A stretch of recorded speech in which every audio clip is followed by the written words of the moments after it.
Mr. Yakob dan istrinya Ruli, warga Warujaya Nganjuk, melalui kuasa hukumnya Wahyu Priyojatmiko dan Fahmi Muhammad Syukur, mendatangi lokasi rumah Yakob di Desa Sonopatik, Kecamatan Brebek Nganjuk. Fahmi memprotes kepada kepala desa setempat karena dinilai telah bertindak sewenang-wenang dengan menyegel rumah kliennya Yakob, warga Belanda. Sebab dalam kertas segel tertulis, rumah dalam pengawasan kantor desa Sonopatik. Ia menilai jika benar tindakan penyegelan dilakukan oleh kepala desa, maka kepala desa dinilai melanggar hukum. Sebab kepala desa tidak mempunyai kewenangan dalam melakukan penyegelan atas rumah yang bersengketa. Selain disegel, pagar rumah juga dirantai dan dikembok. Atas kasus ini, pihak korban mengaku agar pihak desa secepatnya membuka segel tersebut. Oleh siapa nih?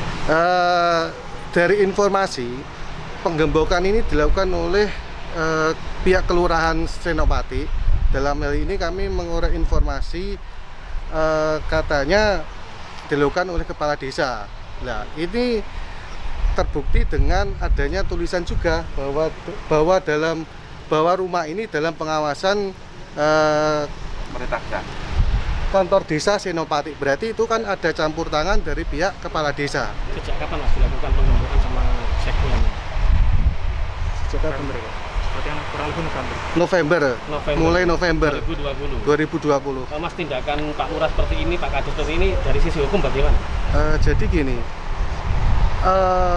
pihak kepala desa atau kelurahan ini kan kewenangannya kan tidak punya untuk melakukan penggembokan penyegelan. Harusnya penggembokan penyegelan rumah itu kan bisa terkait permasalahan perizinan IMB mendirikan bangunan, terus mungkin mengenai juga perizinan.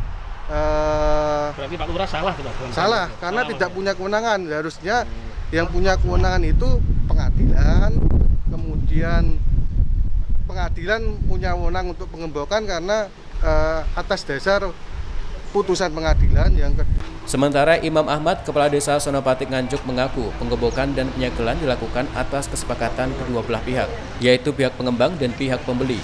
Bahkan juga disaksikan oleh aparat dari Babinsa dan Babin Kamtibnas. Kepala desa juga mengaku penggembokan dan penyegelan ini bukan dilakukan oleh pihak desa, melainkan dilakukan oleh Paliman sebagai pengembang atau developer. Atas kejadian ini, pihak desa meminta agar kedua belah pihak bisa secepatnya menyelesaikan secara hukum. Mengambil kebijakan untuk sementara sampai dengan proses hukum selesai tidak ada kegiatan di rumah tersebut. Ini demi keadilannya.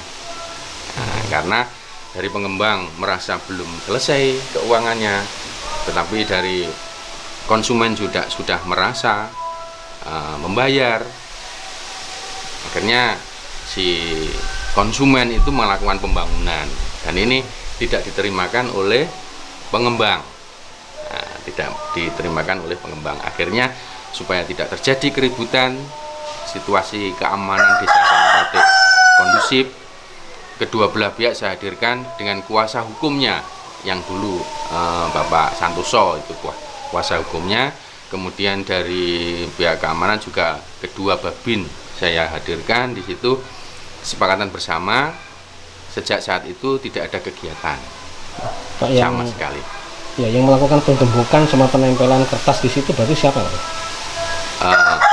Pihak pengembang. Jadi sampai dengan saat ini saya kunci juga tidak membawa, hanya diamankan karena apa?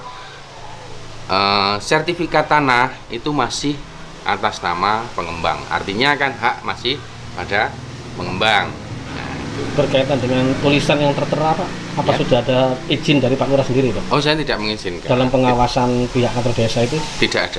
Tidak ada. Jadi pemerintah desa tidak pernah menempel, juga tidak pernah melakukan penggembokan. Tetapi ada kesepakatan kedua belah pihak untuk menghentikan kegiatan. Dari pihak pengembang juga berhenti, dari pihak konsumen yang melakukan pembangunan renovasi lagi itu juga saya suruh berhenti supaya kondusif. Berarti yang inisiatif menulis bahasa seperti itu bukan pihak lurah? Oh, bukan. Dari pihak mana, Pak? Wah, itu ya kemungkinan loh ya, ini kemungkinan juga dari pengembang karena Sebelumnya, kasus itu bermula saat Mr. Yakob membeli tanah dan rumah kepada developer untuk dibangunkan rumah. Namun ternyata bangunan tidak sesuai dengan spesifikasi. sehingga Mr. Yakob menahan pembayaran sebesar 17 juta dari harga total 340 juta. Hal ini menyebabkan perselisihan hingga berujung penyegelan. Ahmad Sarwani, CTV, Nganjuk.